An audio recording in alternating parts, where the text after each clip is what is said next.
I'm gonna be sharing with you is how you will be able to maximize our free Forex VIP signals, okay? So, itong VIP signals natin, sinesend to sa mga groups natin na, of course, naka-register under my link. So, this is one of your perks na pwede nyo magamit in order for you to become profitable here in Forex trading. So, right, natuturuan ko kayo kung paano kayo makakapagsimula. Syempre, ang hirap na mag-start if you don't know how, diba? So, right now, the first thing that you need to do is, of course, register. Pero, before that, explain ko muna sa inyo itong ating mga GC wherein pwede kayong mag-join dito. Ito po, naka-screen record po tayo sa phone ko. So, I'm using my phone and dito nyo makikita, sa Telegram natin, meron tayong mga GC dyan. Meron tayong here, free Forex VIP signals, wherein dyan ako send ng mga signals. Meron din tayong GC dito for manual traders kapag natuturo tayo ng mga students natin for the manual trading. And also, we have here copy trading. Ayan, hindi naman tayong tuturo ng mga gustong mag-copy trade. Ayan. And also, we have here itong free bot installation. So, i-install din po tayo ng robot sa XM. That's for free. And nagtuturo po ako kung paano. Actually, magkakaroon din tayo dyan ng webinar this coming Friday. Ayan. So, tuturuan ko kayo kung paano kayo kikita using robot and maximize niyo yung robot kasi syempre normally naman hindi tayo profitable sa trading, sa manual trading because of our emotions. So right now ma-eliminate yung emotions na yun because yung robot na yung mag-trade in behalf of you. So sa Friday po yan, pwede kayong mag-attend dyan para matutunan nyo kung paano mag-trade using robot. And we also have here announcement thread wherein dyan po nag-a-announce sa mga important announcements. And also, ito pong scalper. Yan naman po ang GC namin mga nag-i-scalping. And ito naman itong last na GC na to. I think nung GC ko pa ito nung sa XNES. So far, yan po yung ating mga GCs wherein saan kayo pwede mag-register. Kapag po ma-maximize nyo yung mga GC natin para maging profitable kayo sa trading journey nyo. So, for now, what you have to do is to, of course, mag-register na muna kayo with Light Finance. Okay? So, ito yung account ko with Light Finance and I'll be teaching you kung paano kayo makakapag-register. First is, of course, you need to use my link. Here's my link. Ito. Ayan. Ayan. Ito yung, ayaw maklik. Ito yung link natin. Ayan. So, once na-click nyo na yun, click nyo lang itong registration. You can also use your phone actually. Sa phone nyo naman, ganun din. I-click nyo rin yung link ko. Once you have clicked the link, ayan, click nyo lang tong start. Ayan, click nyo lang tong start. Tapos, you can also click this registration. In my case, sige, dito lang tayo sa laptop mag-register. And maglagay lang kayo ng email address nyo. Yung nagagamit nyo na email ha, kung saan makaka-receive kayo ng verification. And then, mag-set lang kayo ng gusto nyong password. Tapos, click nyo lang to I have read and agreed. And then, I give my personal data for processing. And then, you will be able to receive an email kung saan nung nilagay nyo na email to verify yung inyong registration. Okay? So, once you have received an email, click nyo lang yun and then you can sign in na. Okay? So, since ako, I have an account, so mag-sign in na lang ako. So, ito yung lalabas po dyan. Okay? So, kapag nakapag-register na po kayo, make sure po na verified yung account nyo. I-click nyo itong profile, and then i-click nyo po yung verification. Meron po dito sa part na to, sa gilid, sa pinaka-right side corner. Dapat po, lahat po yan ay kulay green na po. Make sure na verified na po yan kasi you have to establish your identity dun sa platform kasi mahirapan po kayo mag-withdraw kapag hindi po kayo verified. After na verified na po kayo, pwede na kayong mag-fund ng account nyo. So, paano ba mag-fund? Click nyo lang tong finance and then makikita nyo dyan, ito yung mga methods na pwede nyo gamitin to fund your account. You can use Tether if you want to deposit using your coins or crypto coins. You can also use bank transfer, local deposit, Light Finance ito. And you can also use bank transfer help to pay. Pwede rin kayo gumamit ng bank card. Ito na ang bank card. Input nyo lang yung details ng card nyo. Visa yan. I think MasterCard is not working. Visa lang po yung nag-work. Okay? So, you can also use GCash. Actually, ito. Meron po kayong default na MT4 account na lalabas dyan. And then, yan po yung gamitin nyo to deposit. So, say for example, maglalagay ka ng 10,000 pesos. You can use itong promo code. I think working pa tong promo code na to. Ayan, so meron kang, ayan, makikita mo, meron ka dyang 189 USD na promo. Sayang din yan, di ba? Gamitin nyo na rin yan. Tapos, continue nyo lang yan. And continue. And then, ito po yung mga options na pwede kayong mag-transfer. You can use online bank wire, may RCBC, Union Bank, PPI. You can also use offline bank wire. Ayan, maraming mga bangko dyan na available. You can also use e-wallet. Available yung GrabPay, ShopeePay, Coins PHP, Maya, GCash. So, kung meron kayo yan, pwede yan yung gamitin nyo. Ito yung ATM offline using RCBC. And cash payment, pwede kayong mag-over the counter. Meron po yun sa meron sa EasyPay, ito sa 7-Eleven to, I think, M. Luwilier, Palawan Express, sa Robinson, sa SM, meron din, sa Buena Luwilier, available din po yan, guys. So, maraming options for you to deposit funds here. Okay?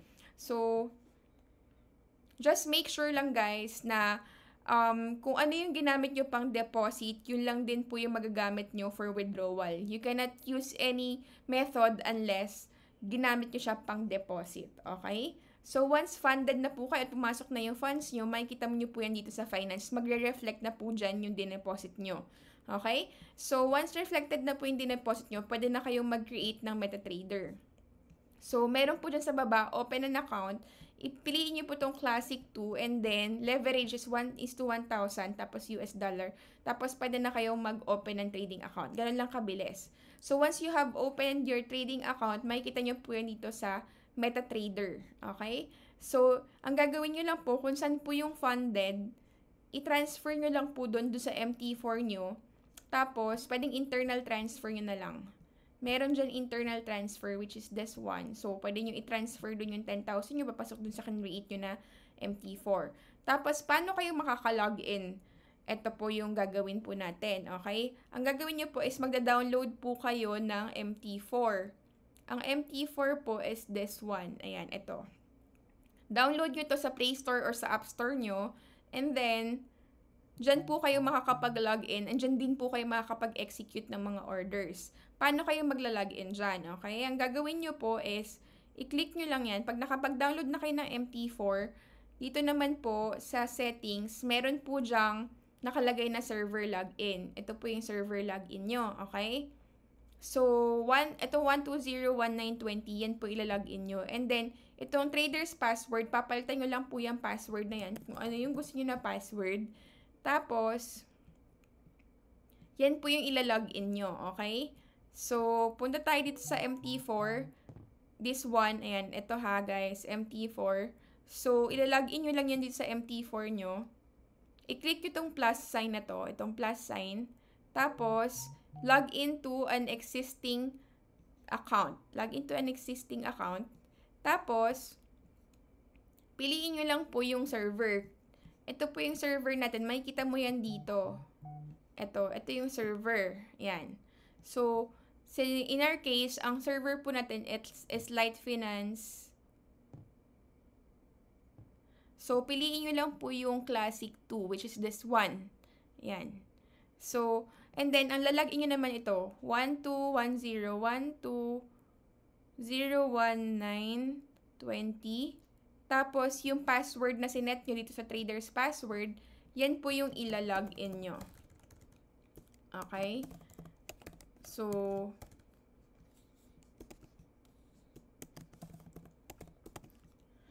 kapag nakapag-set na po kayo ng password, save nyo lang yan, tapos yun po yung ilalogin nyo dito sa MT4 nyo sa phone. Okay? So, as you can see, naglo-loading pa siya. Ay, invalid account. So, double check nyo lang guys ha.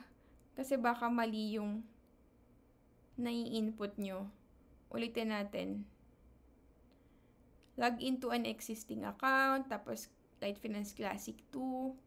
Okay, hindi pala naka-Classic tong naka-Classic 2 itong nilagay natin.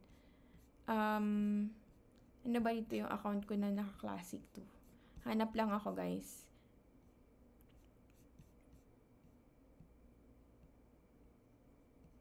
Naka-Classic pala to. So, hanap tayo ng naka-Classic 2. Ito.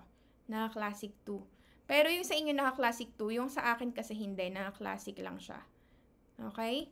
So, huwag niyo akong gagayahin. Yung sa inyo is Classic ha. Yung sa akin kasi Classic lang. Para lang makita nyo lang, for discussion purposes lang naman to guys. 12019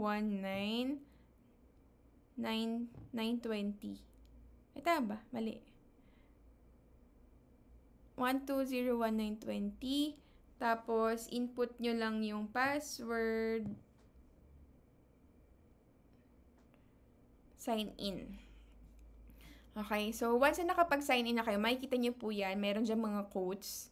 And then, makikita nyo dito sa trade, ito sa trade, mag-reflect dyan yung funds. So, meron tayong 910 USD dito, and then dito rin po, ang nag-reflect po is 910 USD. Okay? So, ito po yung balance nyo. Ayan, 910.25 USD. Tapos sa equity, yan po yung available na balance nyo, less lahat ng mga naka-trades na open na position nyo. And then, yung margin is, dyan po makikita kung malapit na masunog. Kasi yan po yung available funds nyo kumbaga. So, right now, wala pa po kayo nakikita dito kasi wala naman po tayo naka-open positions. Tapos, pag kilik nyo itong history na yan, dyan yung makikita lahat ng mga trades. Since itong in-open natin na to, wala pong siyang mga trades kasi mga parang wallet ko lang to eh. So, ang papakita ko sa inyo is yung isa kong account. So, meron po yan mga history. Yan po yung mga trades ko today. So, lugi tayo ng 101 USD. Nakakabawi naman pero marami ring losses kasi kaninang morning medyo nag-alboruto si gold. Ayan. So, hindi na validate yung ating plan. Ayan. Kaya nagkaroon siya ng mga negative dyan. Tapos bumawi tayo kaninang hapon. And hindi pa rin natin na-recover yung 101 USD. Pero okay lang naman. Ganun talaga, may mga araw na may loss, may mga araw na masaya tayo. Ganun. Pero so far, kung titignan nyo naman, kasi pwede nyo i-check yung day, week, month, customs. Ayan. Sa 1 week naman natin, ayan, naka 280 USD naman tayo, which is not bad naman, diba? Ang mahalaga, kahit talo ko ngayon, bawi ka na lang tomorrow, meron pa naman sa susunod na araw, ganyan. Basta wag ka manggigigil. Kasi the more na parang gustong-gusto mong bumawi, dun ka mas nagkakaroon ng mga losses, diba? So, dyan yung makikita yan sa phone nyo. Okay? So, paano naman kayo mag-i-start na mag-copy ng mga signals? So, balikan nyo po yung doon sa ating Telegram channel. Ito po yung Telegram na channel natin. Meron tayong free Forex VIP signals. So, dyan po tayo nagsisend ng mga signals na pwede nyo pong kopyahin. And ang tanong, paano nyo naman po kokopyahin yan? So, right now, punta muna po kayo dun sa dito. Ayan. So, ang kailangan nyo pong gawin is, since gold po yung tinitrade ko, punta po kayo dito sa quotes. Ayan, sa quotes. Tapos, click nyo itong plus, itong plus na to, yan, plus na yan. Tapos, i-search nyo lang po dyan, XAUUSD. Ayan. So, in my case, since nandyan na po yung akin, hindi na siya lumalabas. Pero, ganun lang po gagawin. I-click nyo lang tong plus na yan, doon sa XAUUSD. Pero, since sa akin, nandito na siya, ayan po siya. Ayan. Ito. So, i-click nyo lang po itong trade. Yan, trade. Tapos, makikita nyo po yan. Ang gagawin nyo po, hanapin nyo lang dun sa Telegram. Kunwari, nag-send po ako dyan. Dapat on time to guys ha. Kung anong oras ko sinend, ganun din nyo yun kukunin. Hindi pwedeng lumipas na yung 1 oras, lumipas na yung 2 oras, or ilang minuto na yung lumipas. Okay? So, dapat on time yan. Kung naglagay ako at 8 or 8:04 PM, 8:04 PM nyo rin po siya i-trade. Okay? So, here po, ito yung kung makikita nyo, sabi ko dito, gold sell now at the price of 2034 to 2039. So, meaning, dyan sa zone na yan, selling zone na yan, dyan po kayo pwedeng mag-sell ng gold. Okay? So, kung pipiliin nyo po, say for example, mag-sell limit ka. By the way guys, itong market execution, buy limit, sell limit, buy stop, sell stop. Itong market execution, kapag right away, yung price na yun yung i-trade mo. Okay? Ito mismong price na to. Buy or sell. Ito na mismo yung i-trade mo. Pero kapag buy limit naman po, yan naman po, kapag nagsabi ako na, buy kayo ng ganitong presyo, pwedeng hindi pa siya wala pa siya sa presyo na yun, ang gagawin nyo, buy limit naman. Hanggang sa ma-reach niya yung presyo na yun, dun siya mag-execute ng buy. Magiging order lang muna siya. Pero in our case, sell limit na muna yung gagawin natin. Kasi ang sabi ko dito, mag-trade ka at the price of 2034 to 2039 and then ilalagay mo lang dito yan. Kapag buy stop or sell stop naman po, kapag mag-stop po kayo, okay? So, here naman po, ang gagawin natin is yung sell limit na muna. So, ang price ko dito na nilagay is 2034. Ilalagay po natin dito is 2034. Yan, 2034. And then, sa stop loss naman po, nakalagay po dito SL, which is this one, SL. So, ang SL natin is 2041. So, ang lalagay naman po natin dito is, sa SL natin is 2041. And then, for our take profit naman po, kung ano nakalagay natin dito, yun po yung susundin natin. Kung nilagay ko 2032, pwedeng dalawang trades yung gawin nyo eh. Tapos, magkaibang TP. Pero dito sa first TP na muna yung ilagay natin, 2032. Yan po yung lalagay natin dito, 2032. Ayan. Tapos, kapag nalagay nyo na, i-click nyo lang tong place order. Yan, i-click nyo lang tong place order and then mapupunta na po yung order na yan papunta dito sa trade na to. Pero since hindi ko in-execute kasi nga hindi naman to live ka talaga nag-trade tayo, tinuruan ko lang kayo kung paano. May magre-reflect po dito yan. Magkakaroon po ng mga orders dito yan. Para mapakita ko sa inyo anong itsura. Siguro ito na lang. Ganito yung magiging itsura niyan, guys. Merong mga possessions dyan. Pero kapag naka-order pa lang dyan, meron nakalagay ito, order. Once na ma-reach niya yung sell limit na yun, dun pa lang siya mag-start mag-execute. Pero kung makikita nyo, yan po siya. Meron po siyang naka-open dyan. Tapos, kapag kunwari, happy na kayo dito sa, sa profit niya na to, ayaw nyo nang antayin ka mo yung TP or yung take profit na sinet ko, pwede nyo nang i-close yan. I-hold nyo lang po to, i-hold nyo lang yan. Tapos, merong lalabas dyan na ay, hindi pala ito naka-investor's password. Kasi pwede nyo ilock ang MT4 nyo, guys. Lalagyan nyo lang ng investor's password. Ayan, nakikita nyo, read only. Pwede nyo ilock yan para hindi nyo napipindot. Kasi sometimes napipindot natin siya eh. So, ano ba pwede nating Wait lang, hanap ako ng pwedeng i-sample sa inyo. Wala akong masample sa inyo eh. Ito na lang yung sa XM. So, kung kunwari, happy na kayo dun sa profit nyo, say for example, ito, kay EUDJPY, happy na ako dun sa profit ko na yan na 0.21. I-hold nyo lang po yan, tapos meron pong lalabas dyan, close. So, i-click nyo lang tong close, and then close na po yung trade na yan. Tapos, papasok po dito sa history. Lalabas po dyan lahat ng mga naging profit. Ayan. Okay guys, ganon po siya. So, lahat ng profit nyo, lahat ng mga losses nyo, dito siya lalabas sa history. Okay? So, kapag happy na kayo dun sa naging profit nyo po, or hindi nyo na kaya yung cut loss, talagang parang natataasan na kayo dun sa binigay ko na SL, pwede nyo siyang i-cut loss. Pwede nyo siyang i-click yan, tapos close. Ayan, close. Tapos, close with loss. Okay? Yan yung i-click nyo. Close with loss. Pero kapag happy naman na kayo sa profit, pwede nyo naman siyang i-close with profit. Ayan. Okay? Kung hindi nyo na maantay at medyo maliit lang yung capital nyo. So far guys, ganun lang naman siya actually. Ganun lang po kayo makakapag-start mag-copy ng ating mga signal. So don't forget guys na mag-join kayo sa ating Telegram GC. Lalagay ko po dyan sa baba yung kung paano kayo mag-trade. Okay? Tapos, for those people naman who want to use their laptop, pwede kayong mag-download ng MT4, okay? So, dito po sa Light Finance, yan, pwede nyo makita dyan sa Light Finance mismo. Meron po dyang mga MT4. Actually, pag nag-login ka, lalabas pala yan dyan. Wait lang. Di ko lang sure kung lalabas siya sa akin kasi meron na ako.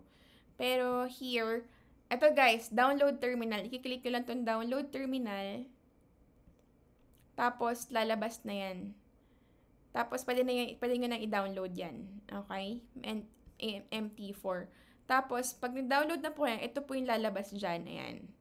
So, ito, siguro sa another discussion na lang kasi kung makikita nga meron tayong mga ano diyan indicators. Pwede ko rin ibigay sa inyo libre tong mga indicators na 'to para makita niyo yung mga confirmation ng mga orders para hindi lang kayo naka-rely sa kung anong sinesend kong signals. Nakikita niyo rin yung actual na market, 'di ba? Kailangan naiintindihan niyo rin. Mas maganda kung naiintindihan, hindi yung kopya kayo ng kopya, 'di ba? Kasi say for example, nagsabi ako dito na mag-trade ka ng gold. Tapos nakita mo nandito may confirmation. Ah, okay, sige, go na yan. Sell natin yan. So, okay ka mag-trade ng sell. Pero kung ito, mayroong confirmation dito na dapat magbabuy ka, so dapat buy yung ano mo. Kung sinabi kong sell tapos nag-buy ka, eh mali, sablay ka dun, okay?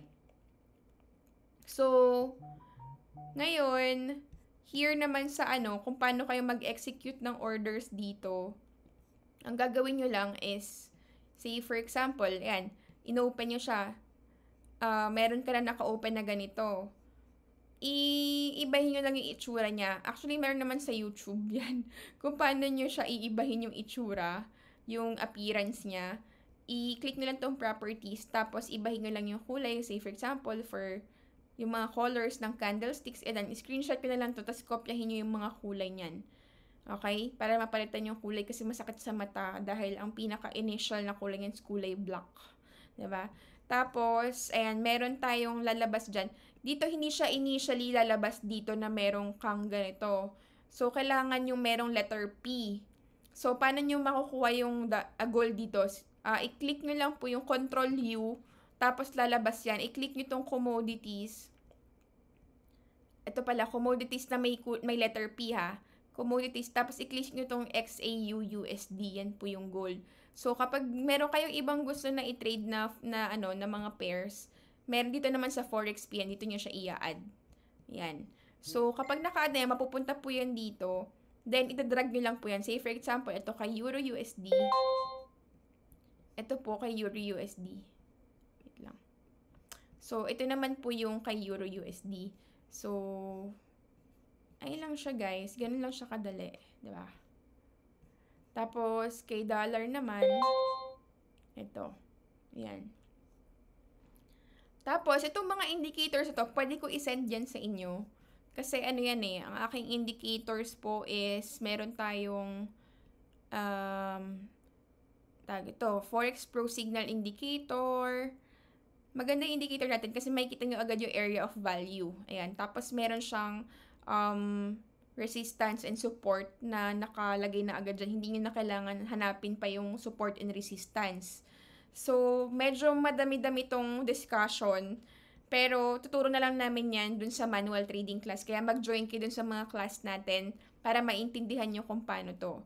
Pero here, para makapag-execute kayo ng orders, dito lang siya. And, kung hindi nyo pa naiintindihan kung paano gamitin to, doon na muna kayo sa cellphone, which is yung tinuro ko kanina. Okay? So, ayun lang naman guys so far. Sana nakatulong and sana makasabay kayo dun sa ating mga signals here in Forex. Ayan. So, don't forget na mag-register kayo under my link para po maka-join kayo dito sa ating VIP signal. So, ayun lang guys. Thank you!